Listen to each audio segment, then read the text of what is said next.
Bonjour à tous, bienvenue sur Motors TV, bienvenue sur le circuit de Dijon. C'est un nouveau rendez-vous avec le V2V que l'on vous propose. Un meeting très important puisque c'est déjà la mi-saison. Ensuite, place à 2 mois de trêve estivale. Dijon, un circuit très particulier, très difficile en termes de réglage. Dans la deuxième partie de l'émission, on s'intéressera aux proto et aux GT. Mais là, voici les VHC et les Fenio.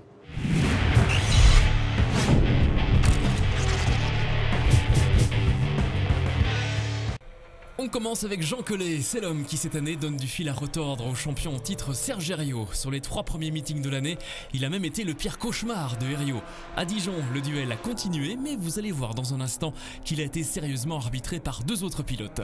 Jean Collet a réalisé ici 2 troisièmes places et une 2e place. Ça reste une belle opération au championnat, d'autant plus que son rival n'est pas monté sur le podium de la 3e course. On retrouve Jean à sa sortie de voiture lors de la première épreuve. Super difficile, assez dangereuse, on n'y voyait pas grand chose. Ça a été un peu une loterie, il y a eu des têtes à queue un peu partout au début. Serge y est allé, Jean-Pascal y a été.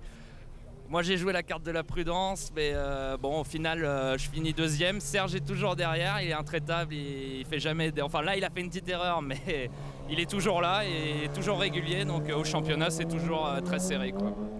Quant à Serge Herriot justement, il aura dû une nouvelle fois batailler pour contenir les assauts de Jean Collet. Une bataille qui n'aura jamais été aussi belle que dans cette course numéro 2 à Dijon.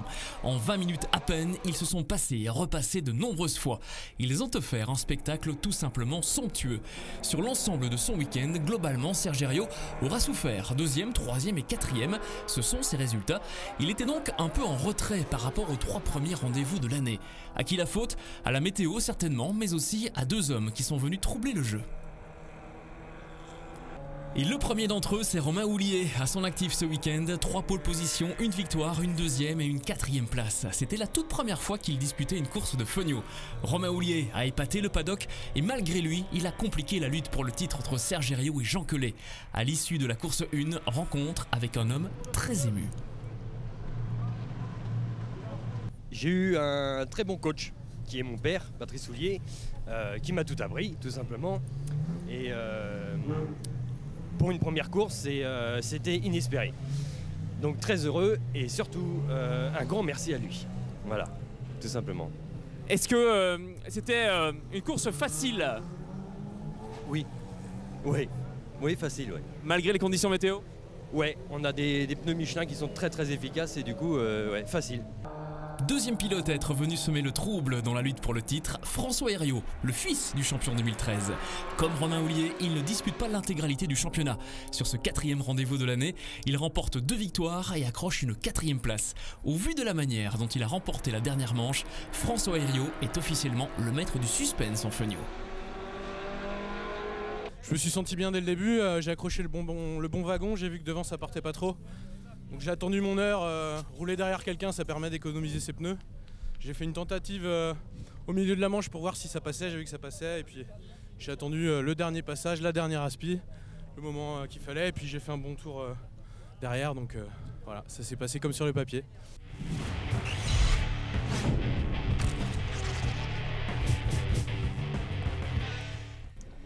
Le premier week-end de septembre, l'événement en sport automobile aura lieu sur le circuit Paul Ricard. Les 2 tours d'horloge, c'est l'épreuve mythique qui vous fera remonter le temps. Du son, des souvenirs, des sensations, avec par exemple une voiture qui était déjà présente ce week-end à Dijon. C'est une TVR Griffiths 200 de 1964, 4700 cm3, 270 chevaux pour 250 km/h. La voiture est légère, son empattement est court et son moteur puissant. Cette TVR, c'est une véritable danseuse. Autre voiture qui sera présente aux 2 tours d'horloge, cette magnifique March 81S qui appartient à l'écurie Palmyre. En 2012, elle avait remporté la course en catégorie Sport 2000 et terminé 3e au scratch. En 2014, le même équipage formé de Nelson, Christophe Kubrick et François Bell sera au départ de cette épreuve unique au monde. Une autre voiture rare est venue à Dijon en prélude aux 2 tours d'horloge. C'est une De Tomaso Pantera.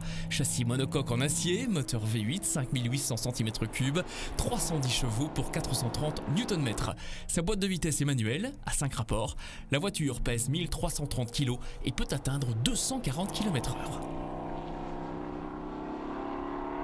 Et rendez-vous avec ces véhicules historiques les 5, 6 et 7 septembre. Ce sera sur le circuit Paul Ricard pour les 2 tours d'horloge. On s'intéresse maintenant à la catégorie monoplace, une catégorie dominée par Daniele Casaniga. Mais attention, il mène avec seulement 9 points d'avance sur Jordan Perrois. Ce circuit de Dijon, c'est un véritable juge de paix. Comment se sont passées les courses du week-end? On regarde ça tout de suite. Le point d'abord sur l'une des révélations de l'année, Jordan Perrois. Ses résultats du week-end, 2 deuxièmes places et une 3e place. Cette fois, c'est pas tellement le leader du championnat Casaniga qui a gêné la progression de Jordan, mais plutôt un autre pilote. Nous y reviendrons tout à l'heure. 3 courses, 3 podiums, ça reste de très bons résultats, mais Casaniga reste un concurrent redoutable pour Jordan qui avait toutes les raisons d'être satisfait. Antonin Borga est arrivé à Dijon 3e du championnat. Ce week-end, il est de ceux qui ont réalisé de belles choses. On retiendra surtout sa 3e course où il a lancé et réussi de belles attaques, entre autres sur Jordan Perrois. Ses résultats ici à Dijon, 2e, 3e et 5e. Le jeune Daniele Casaniga, l'imprenable forteresse du Paul Ricard, a été en délicatesse ce week-end. Ses 3e et 4e places le desservent dans sa position de leader du championnat, alors que sa victoire dans la 2e course lui permet de marquer les gros points qui comptent. Je suis très bien parti. Depuis la 3e position, j'étais déjà premier au premier virage. Avec le safety car, évidemment, c'était une course courte. Mais je suis content. Et enfin, l'homme du week-end, incontestablement, c'est Timothée Buret. Mis à part une malheureuse 7e place consécutive à un drive-thru, Buret a été épatant en remportant les 2 autres courses. Il est arrivé à Dijon 4e du championnat. C'est donc une belle carte qu'il a abattue ce week-end. Ouais, c'est une petite revanche parce que le drive-thru, je ne l'avais pas pris en piste. On l'avait pris à cause d'un problème, on avait changé les pneus. Donc voilà, j'étais un peu déçu. Donc là, je me suis rattrapé, je suis super content de moi. Alors ce matin, vous m'avez dit que la première course avait été globalement facile. Est-ce que cette 3e course a aussi été sous le signe de la facilité? Non, celle-là, elle n'était pas aussi facile que la précédente, beaucoup plus physique. Il n'y a eu que 2 ou 3 tours de safety car. J'ai dû m'arracher en partant de la 3e place pour aller jusqu'à la première. Puis après, j'ai essayé de creuser l'écart et de le garder tout au long de la course pour avoir une marge de sécurité au dernier moment. Et j'ai bien fait parce qu'on a rattrapé des retardataires qui m'ont freiné et Antonin derrière moi est revenu. Donc voilà, je suis super content, j'ai super bien géré. Voilà. La catégorie GT à présent, une catégorie faite de surprises et de désillusions aussi parfois. Par exemple, pour cette Ferrari Visium numéro 2 qui a eu beaucoup de soucis mécaniques depuis le début de l'année. Ça a également été le cas pour la Ginetta G50 Orange qui a mené par exemple la course au Paul Ricard avant d'abandonner là aussi sur casse mécanique. Et pendant ce temps, les Lafargue, père et fils, roulent très bien. Ils sont en tête du classement général sur leur Porsche Ruffier. La suite de ce feuilleton à rebondissement tout de suite. Le départ est donné dans des conditions de piste grasses. La Ferrari Visium conserve l'avantage de sa pole position. Perrier est suivi par Lawrence Tomlinson, déjà talonné par la Porsche Orange numéro 267 qui remonte dans le classement. Jean-Paul Von Burg est au volant. En 4 tours, il passe de la 6e à la 1re place. La météo va être un élément déterminant de cette course de Dijon. Après 15 minutes de course, la piste s'assèche très fort. La Ferrari Visium est en difficulté et elle descend dans le classement. Elle a subi un contact et doit laisser filer ses adversaires. C'est la Ginetta qui a pris le commandement de la course. Elle est suivie par l'éblouissante Porsche 267. Très beau départ de Patrice Lafargue, leader du championnat avec son fils. Il a gagné 4 places en 8 tours. Xavier Pompidou est l'homme qui reçoit la médaille du plus beau début de course. En l'espace de 15 minutes, il a grignoté 7 positions dans la hiérarchie. Malheureusement, il va vite devoir rentrer au stand pour un problème mécanique. Ce sera l'abandon pour la Porsche 993 GT2. Le classement a beaucoup évolué après seulement 30 minutes.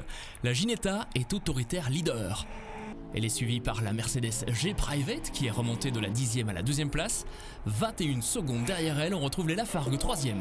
La Ferrari numéro 2 se débat avec son train arrière déréglé. Et puis, belle performance de cette Audi numéro 45 puisque Proust a installé la voiture 5e au général et leader du GTV2. La pluie fait une brève apparition autour de la première heure de course. Jean-Paul Von Burg en fait les frais.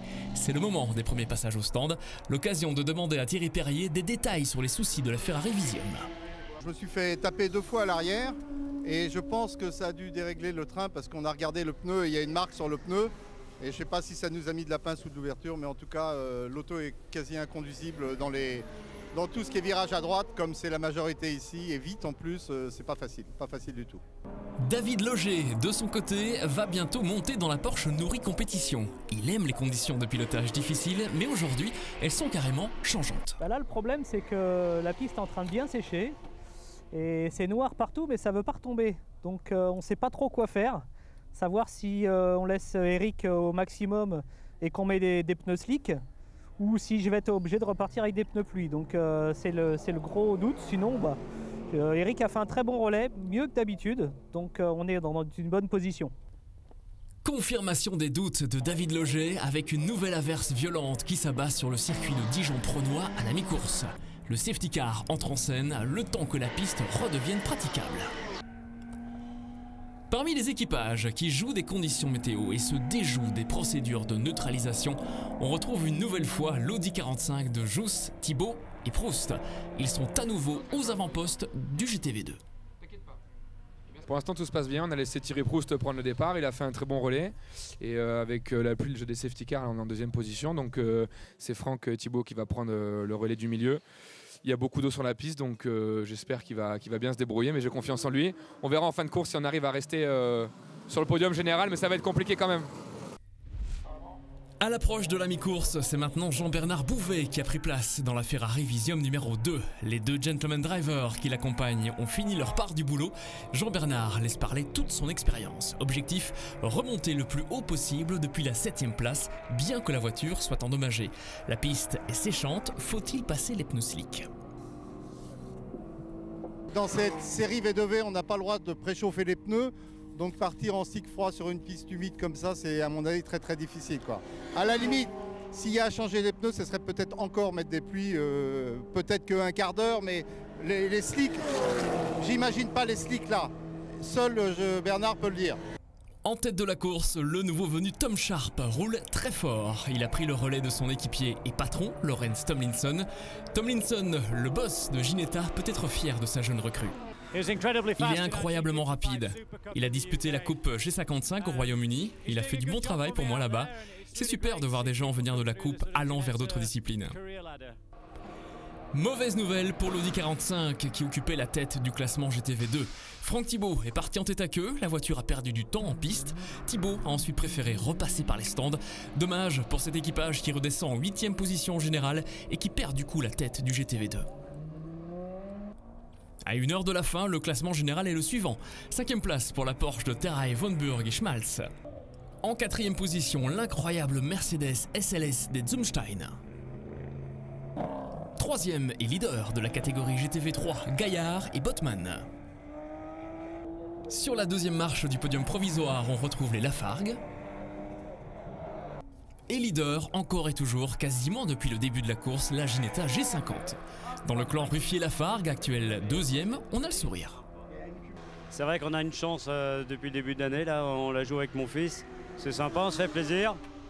Je pensais pas que même aujourd'hui on serait aussi bien, donc que du bonheur, quoi. Donc impeccable, le fils il a l'air d'aller là sur les conditions actuelles.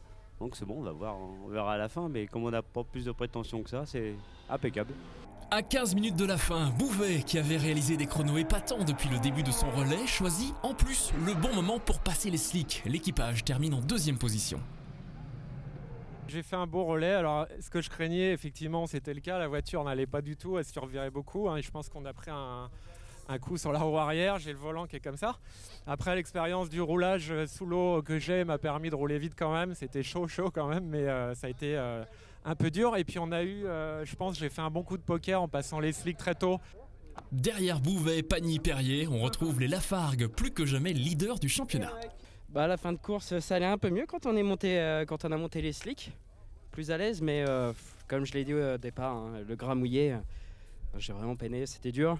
Il fallait maintenir la voiture, c'était pas simple, et l'objectif c'était de terminer la course et faire un podium. Voilà, c'est des points en plus et ça continue, on est bien. Les grands vainqueurs incontestables, ce sont les Anglais Tomlinson et Sharp. Toute la piste était en train de sécher, donc il fallait décider de passer ou non les slicks. Il ne restait que 20 minutes, on n'avait pas vraiment le choix, c'était des instants difficiles, mais je suis content que nous n'ayons pas eu à pousser trop fort pour conserver la tête. Au classement général, les Lafargue mènent. Ils sont devant Ancel et Blasco. Dijon est une belle opération pour l'équipage Ferrari Visium. Ils sont 3e et augmentent joliment leur capital de points. Dijon est un circuit qui convient très bien au proto. L'aéro y a une grande importance, comme par exemple dans la dernière courbe de Poisse, une courbe tout en dévers. Au championnat, 8 points d'avance pour Danielou et Piala. La course s'annonce épicée. En voici le résumé. La piste est humide au départ de ces 3 heures de Dijon. Chez Palmyre, on décide de faire partir David Zollinger et Timothée Buret en slick. Zollinger, l'expérimenté, parvient à maintenir sa 2e place. Il est suivi par Akari, Foubert, Béraud, Capillaire, Cavaillès et ensuite Timothée Buret. Autoritaire leader, on retrouve le fantastique Léo Roussel. Une fois de plus, le jeune pilote qui vient de disputer les 24 heures du Mans est passé de la 16e à la 1re place en 2 tours seulement. J'ai pris le choix de l'extérieur, ça a marché, j'avais les pluies donc j'ai pu prendre beaucoup plus de vitesse sur l'extérieur. Je suis revenu en 4e position et j'ai remonté un à un mes adversaires et pour prendre la tête et m'échapper juste avant le safety car. Car effectivement, le premier safety car entre en scène après 15 minutes de course. Lorsqu'il s'efface, la piste reste d'abord humide et puis une vingtaine de minutes plus tard, elle commence à sécher. Et c'est là que Zollinger et Buret récoltent les fruits de leur pari audacieux. Puisqu'ils sont déjà en slick, ils s'installent respectivement 1er et 2e. Malheureusement, Timothée Buret va devoir quitter quelques instants son professeur David Zollinger car il écope d'un drive-thru. Mais son avance était tellement importante qu'au premier tiers de la course, il rejoint son équipier. Derrière eux, 3e, on retrouve Danielou et Piala. En 4e position, Wozniak et Tardieu, ici adepte des trajectoires insolites. Et derrière ces 4 Normas, on retrouve la Tatus de Roussel et Poirier. Au premier tiers de la course, les vainqueurs du Paul Ricard sont un peu loin, à la 7e position, mais il y a une explication. C'était un très bon relais, on a choisi la stratégie de partir avec des pneus pluie. C'est assez compliqué aujourd'hui parce qu'il y a des conditions d'orage, donc on ne peut pas vraiment savoir ce qui va se passer, quand est-ce qu'on va se prendre un drag sur la piste, et c'est assez compliqué à gérer. Là on a pris l'option de remettre les slicks. On est en opposition avec l'équipe Palmyre, donc on va voir ce que ça donne à la fin. Une autre voiture de pointe est restée 1 heure en dehors du top 5, c'est celle du duo qui avait remporté la 2e épreuve de l'année. Il s'agit de Danielou et Piala. On a eu un départ très compliqué avec beaucoup de bagarres et dans l'humidité, je me suis accroché avec une autre voiture. J'ai dû repartir en dernière position après un tête à queue et on est en train de remonter, on cravache pour remonter et on va tout faire jusqu'au bout. David Zollinger, le leader, aura été presque au bout de son temps de pilotage autorisé. Il passe le relais à Thomas Dagono et c'est Philippe Mondolo qui sera en charge du rush final. Leurs équipiers, 2e, rentrent au même moment. Timothée Buret a suivi son professeur David Zollinger pendant tout le premier relais. Là c'était un cours pratique, on va dire. C'est non plus de la théorie comme on faisait à l'aide-non. Là il me montrait où passer. Il me disait là où il y avait de l'adhérence parce qu'en début de course c'était vraiment compliqué, des parties sèches, des parties mouillées. C'était vraiment des conditions très difficiles à piloter. Donc voilà, il m'a montré où passer, il m'a aidé pour me mettre en confiance en début de course. Dans ces conditions très difficiles, très particulières, Ivan Bellarosa est 3e. Il avait marqué les esprits il y a un peu plus d'1 an en écrasant la concurrence sur le circuit du Mugello. Il avait remporté l'épreuve aux côtés d'Alessandro Latifi. Bellarosa roule ce week-end avec Guglielmo Bellotti, un équipier très fier de son alter ego. Il est incroyablement rapide. On se connaît depuis longtemps, nous sommes de bons amis. J'essaie d'apprendre de lui. C'est un des meilleurs pilotes que j'ai rencontré en 30 ans de carrière. Vraiment très rapide. Pensez-vous qu'il soit un peu fou et c'est pour ça qu'il est rapide? Non, il est très technique. Vous devez savoir qu'il est aussi l'ingénieur en chef ici. Il sait tout du point de vue technique. Bien sûr, il est très agressif. Mais ça, c'est la course. Bonheur et malheur pour la dernière heure de course. Bonheur tout d'abord pour l'équipage Tétinger Findlay Ball Besançon. Ils s'étaient qualifiés 9e, après 1 heure de course ils étaient 11e et puis à 60 minutes du terme ça a été le début de la folle remontée.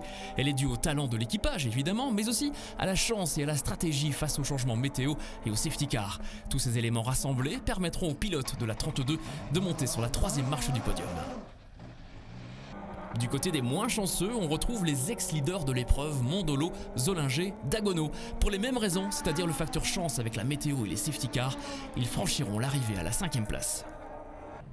Au terme de ces 3 heures de Dijon, c'est une belle 2e victoire cette année pour Marc-Antoine Danielou et Maxime Piala. Avec le vainqueur, messieurs, félicitations. Comment se sont passées de l'extérieur les dernières minutes de course? Les dernières minutes de course, c'est toujours de l'extérieur très dur. Parce qu'on espère qu'il va rien se passer, que tout va tenir et on croise les doigts jusqu'au bout. Et à l'intérieur, c'était comment? Pareil, en fait, on pousse jusqu'au bout et les minutes sont longues à la fin. Pour compléter le podium, c'est un autre duo qui s'installe sur la 2e marche, Christian Vaglio-Giorz et Timothée Buret. Au championnat, Danielou et Piala sont premiers, Capillaire Cavaillès 2e, ensuite Gélin 3e, Vaglio-Giorz et Buret 4e, Mondolo, Zollinger, Dagono ferment le top 5. Terminé pour ce rendez-vous dijonnais. On se retrouve à la fin du mois d'août pour la reprise des championnats V2V. Ce sera en Espagne, sur le circuit de Motorland Aragon. D'ici là, direction notre site internet pour voir et revoir toutes les vidéos consacrées au V2V. Je vous souhaite de passer de très très belles vacances. Salut!